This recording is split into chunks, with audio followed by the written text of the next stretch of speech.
Service কমিশনের নবম দশম এর ভেরিফিকেশন কি 20 মার্চ হবে? অনেকেই আমার কাছে ফোন বা মেসেজ করে জানতে চাইছো যে দাদা, স্কুল সার্ভিস কমিশনের চেয়ারম্যান পেপারে বিজ্ঞপ্তি দিয়ে পরে বা পেপারের এক সাংবাদিককে জানিয়েছিলেন যে 20 মার্চ তারা নবম দশমের ভেরিফিকেশন শুরু করার কথা ভেবেছেন। তো তোমার এটা কতখানি যুক্তিযুক্ত বলে মনে হয়? আর যদি স্কুল সার্ভিস কমিশন 20 তারিখে 20 মার্চ যদি ভেরিফিকেশন শুরু করে, তাহলে সেই ভেরিফিকেশন কতটা চলবে, ইন্টারভিউ প্রক্রিয়াই বা কবে হবে? এই নিয়ে কিন্তু আমাদের ছাত্রছাত্রীদের কাছে অনেক বিভ্রান্ত ভাবনার ভিতর দিয়ে যেতে হচ্ছে। দেখো, সেক্ষেত্রে আমি বলবো তোমাদের যে স্কুল সার্ভিস কমিশনের চেয়ারম্যান যেহেতু বলেছে যে 20 তারিখে তারা ভেরিফিকেশন শুরু করবে, এই কথাটা একেবারেই যে অযৌক্তিক এটা বলা যায় না। তবে স্কুল সার্ভিস কমিশনের প্রিভিয়াস রেকর্ডগুলো যদি দেখো, তাহলে দেখা যাবে যে তারা যে যে টাইম দিয়েছিল সেই টাইমগুলো সবটাই যে তারা মানতে পেরেছে এমনটা কিন্তু নয়। কিছু কিছু সময় কিন্তু তারা ঠিকঠাকভাবে সেই সময়টাকে ইমপ্লিমেন্টেশন করতে পারেনি, নির্ধারিত সময়ের মধ্যে সবকিছু শুরু করতে পারেনি।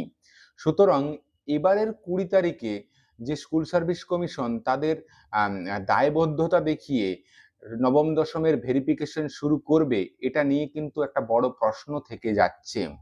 তবে আমার যেটা মনে হয়, স্কুল সার্ভিস কমিশনের 20 তারিখে ভেরিফিকেশন শুরু করা খানিকটা জটিল অবস্থার মধ্যে আছে নবম দশমের ক্ষেত্রে। তার কারণ তোমরা প্রত্যেকেই জানো যে 11-12 কিন্তু বেশ কয়েকটি সাবজেক্টের কাউন্সিলিং করা সম্পন্ন হয়েছে এবং একটা বড় সংখ্যার ক্যান্ডিডেটরা এখনো অবধি বাকি আছে, তারা এখনো অবধি তাদের কাউন্সিলিং হয়নি। তো সুতরাং একদিকে কাউন্সিলিং প্রক্রিয়া করা এবং একই সঙ্গে ভেরিফিকেশন করা, এই দুটোই কিন্তু রীতিমতো চাপের। তবু আমি বলবো, যেহেতু কাউন্সিলিং প্রক্রিয়া যদি আচার্য সদনে হয় এবং ভেরিফিকেশন প্রক্রিয়া যেখানে ভেরিফিকেশন হচ্ছে, অর্থাৎ প্রাথমিক শিক্ষা সংসদের পাশের যে বিল্ডিং আছে স্কুল সার্ভিস কমিশনের, সেখানে যেখানে হচ্ছে, সেখানে যদি শুরু করতে পারে তাহলে মন্দ নয়। শুরু করার মতো পরিকাঠামো সরকারের কাছে যথেষ্টই আছে। কিন্তু প্রশ্ন হচ্ছে যে এই ভেরিফিকেশন প্রক্রিয়াটা কত দ্রুত হবে এবং সেই দ্রুততার সঙ্গে কমপ্লিট হয়ে যাওয়ার পর একটা ইন্টারভিউ, প্রিলিমিনারি ইন্টারভিউ লিস্ট প্রকাশিত হওয়ার পর তাদের ইন্টারভিউ বা কবে নেবে? তাহলে কি ভোটের সময় ইন্টারভিউ হবে না? এটা নিয়েও কিন্তু অনেকের কাছে একটা প্রশ্ন দাঁড়িয়েছে। দেখো, সত্যি কথা বলতে রাজ্যে বিধানসভা ভোট, এই সময় একটা ইন্টারভিউ প্রক্রিয়াকে রান করানো ভীষণ একটা জটিল প্রসেস। তার কারণ সেখানে যে সমস্ত মানুষেরা ইন্টারভিউ নেবেন এবং ইন্টারভিউর বোর্ড তৈরি করবেন এবং পুরো প্রসেসটার মধ্যে দিয়ে যারা যাবেন, তারা কোথাও না কোথাও সরকারি কর্মচারী এবং সরকারি দপ্তরের কোনো না কোনো একজন বড় কর্তা। ভোটে তাদের উপর কিন্তু দায়িত্ব থাকবে কোথাও না কোথাও। তাই আমার মনে হয় যদিও বা চলে, তাহলেও কিন্তু স্থিতাবস্থা অনুযায়ী চলবে, অর্থাৎ ধীরে ধীরে চলবে প্রসেসটা। অর্থাৎ লোকবল যেহেতু কমে যাবে সেই সময়, তাই সামান্যতম লোকবল নিয়ে সামান্যতম সংখ্যার ক্যান্ডিডেটকে ইন্টারভিউ নেওয়া শুরু করতেও পারে হয়তো কমিশন চাইলে। কিন্তু সর্বৈবভাবে একেবারে প্রচুর জনকে, যেরকম অনেকগুলো বোর্ড তৈরি করে রীতিমতো এক একটা সাবজেক্টকে হয়তো 3 দিনের মধ্যে কমপ্লিট করে দেবে, এইরকমটা কিন্তু নাও হতে পারে, না হওয়ার সম্ভাবনাই কিন্তু বেশি। সুতরাং আমার যেটা মনে হয় যে ধরে নিতে পারো যে ভোটের পরে তোমাদের ইন্টারভিউ প্রক্রিয়া হওয়ার একটা সম্ভাবনা রয়েবে।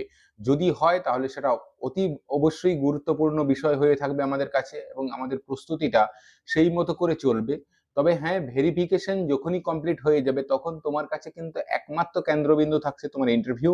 তাই সেক্ষেত্রে তখন কিন্তু আর পড়াশোনায় কোনোভাবেই গাফিলতি করাটা ঠিক হবে বলে আমার মনে হয় না।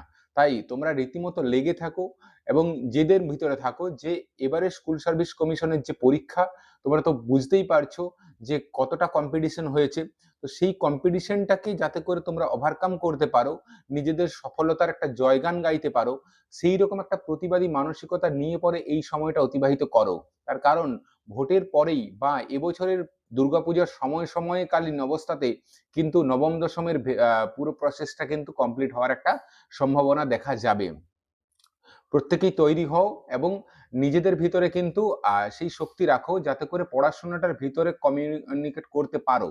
তার কারণ অনেকেই কিন্তু এই যে ভেরিফিকেশন হবে হবে হবে হবে করে আমাদের একটা বিভিন্ন সময় চলে যাচ্ছে, এই সময়ে কিন্তু আমরা আমাদের পড়াশোনাটাতে অনেক বেশি পরিমাণ কিন্তু গাফিলতি দেখা গেছে।